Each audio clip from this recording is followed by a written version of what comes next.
Okay, so at the end of the last video, we added the functionality that when you click on a letter, we're able to capture and display what letter is being clicked on. And we did that by looking at the text value.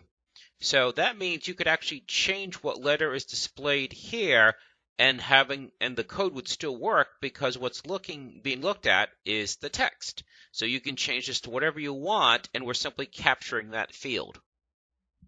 So now what we need to do is we need to combine the letters that you're clicking on. So you need to concatenate them. This is actually quite easy, but to do that, we're going to create what's known as a GM object. There's absolutely nothing special about a GM object. It's simply an object that you use to kind of collect functionality that really isn't specific to any one object. So like static variables and things like that. So we're just going to click on game object, create empty, and just rename this GM. And again, there's nothing special about a GM object. Calling it GM is really for the benefit of you, the designer. The players will never see it. So now, what we want to do is we want to create a corresponding GM script. So we'll call this GM script. Click on the GM object, drag and drop the GM script, and go ahead and open that up. Okay, so we're going to create what's known as a static variable. Static variables are variables that are accessible to any object anywhere in the game. So, in the GM script, up here, public, static, it's going to be a string type since we're going to be using letters, public static string, and we'll call this current word because it's the current word that you're spelling.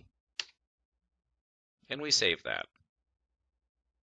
So if we want to access this anywhere else, we have to declare that it's in the GM script. So I'll show you how that works.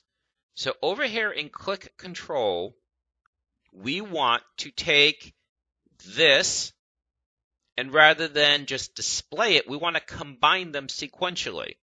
So let's see how that would look.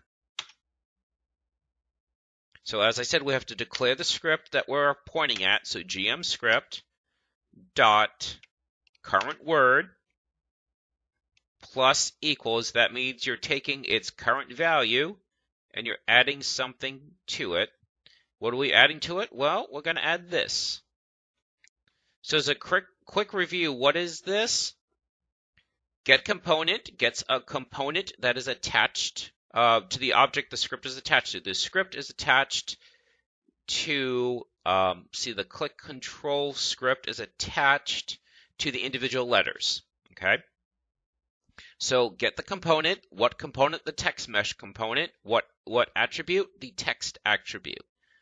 So this component, this attribute, so take that and add it into this. So this starts off as null because when you created it, we didn't add any kind of value here.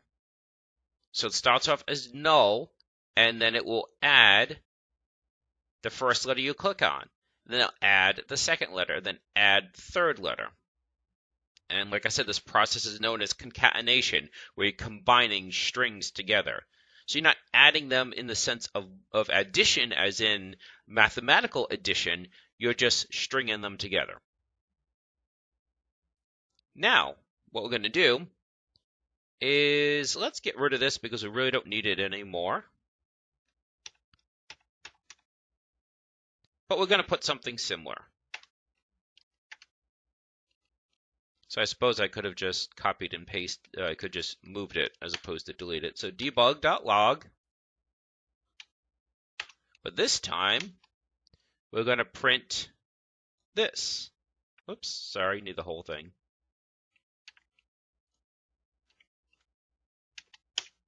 So what we did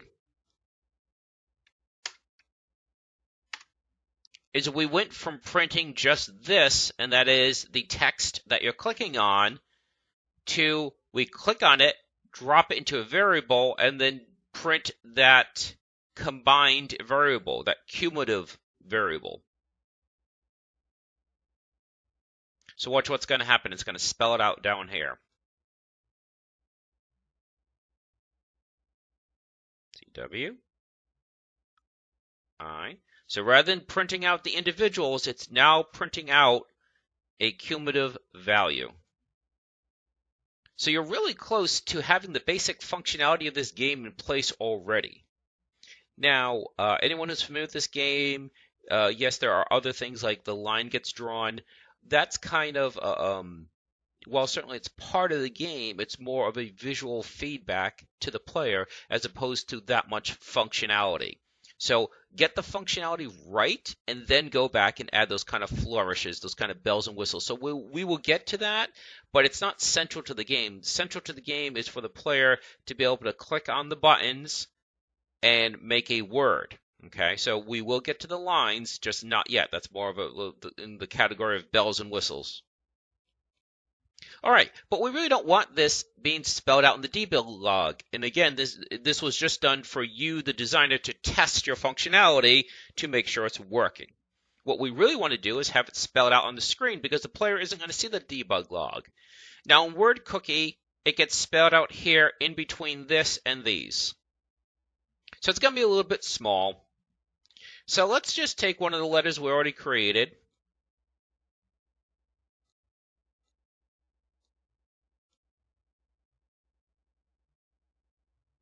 We'll take this, move it down. Now, the size is going to be too big.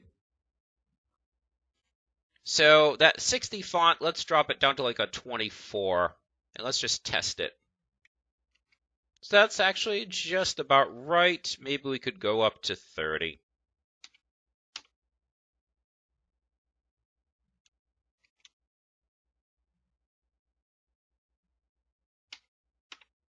Yeah, that's about it.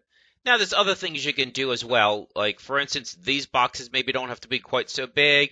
Also, maybe you don't need as much space between them, kind of push them up. That's all these kind of minor design decisions you can make. And again, we're just looking at the functionality. Now, in the other one, we already said that the anchor is center, so is the center point. So as we make the word bigger, it will automatically push over to the left and right. It's pushing out, both to the left and to the right, and not just one direction. All right, so far, so good. So what we've done is what we've done is two things. One, we've created this cumulative variable that stores the letters that you have clicked on, and we've created a separate object that we want to display this variable. So now we just need one last piece of functionality, one last couple lines of code that takes this and dumps it into here. So the question is, how do we do that? So again, there are a couple ways to do this. We can go to our GM script, which is probably the easiest way to do it. And again, a lot of times there's no right or wrong. Well, sometimes there are indeed wrong ways to do things, but there can be multiple right ways. So just for naming's sake, we're going to rename this one. We're going to call this partial word. Okay, so we go back to our GM script. Public transform, so not a static, just public transform, capital T. And this is an object. So, sorry, public transform, we already called it what it is. So public transform, and it's going to be, we'll call this spelled word. Now watch what happens. We save this. We go to our GM object because that script is attached to the GM object, and you see this new spelled word. It says it's looking for a transform variable.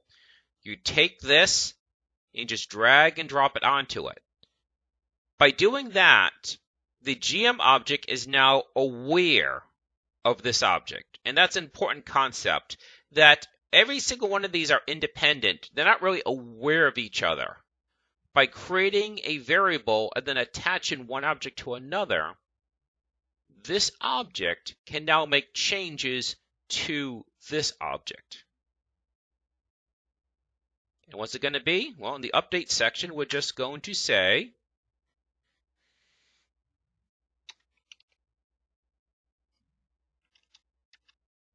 so spelled word is the variable, spell word dot get component. So in this case, get component isn't the component of the object that's attached, but get component is a component of spelled word. It is pretty clear that that's what you're doing because you're prefacing get component with this. So you're saying get a component of this variable, and this variable happens to be this object. So get component. And again, we want the text mesh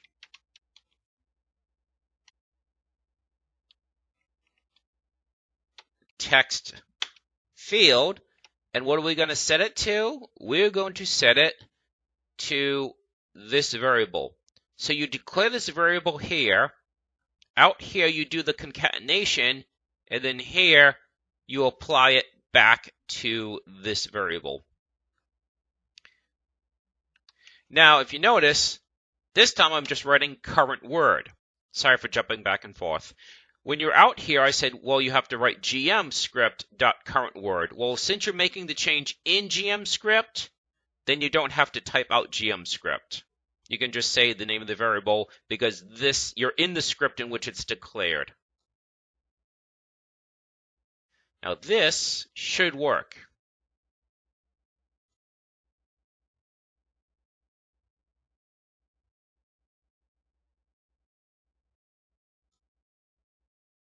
So there you go. You're really close to having the basic functionality of Word Cookie. The next thing would be to have a key like the Enter key or something, or a button that says Accept, and then you have a check to make sure that this is an acceptable word, and then have a pair up there. But that's a lot to do for one video, so let's stop here. Someone mentioned about using the actual built-in GUI. I mentioned that in my first video too as well. That we're not using GUI objects. I think at the end of the video we might. I just didn't want to dive right into it because I find using the text mesh, while it's an old method, I think it's great for instructional purposes. So maybe at the end I'll do kind of a quick, all right, here's how you do it using the UI. Likewise, like I said, as far as drawing the lines, I'm not worried about that yet. That's the bells and whistles. We'll get to that in a later video. We're trying to get this basic functionality. So in the next video, what we're going to do is we're going to take a look at this. We're going to check it to see if it's a valid word.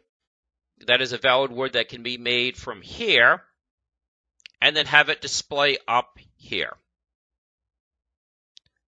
Okay, I believe that should do it for this video. Any questions, just put it in the comments and we'll get to it.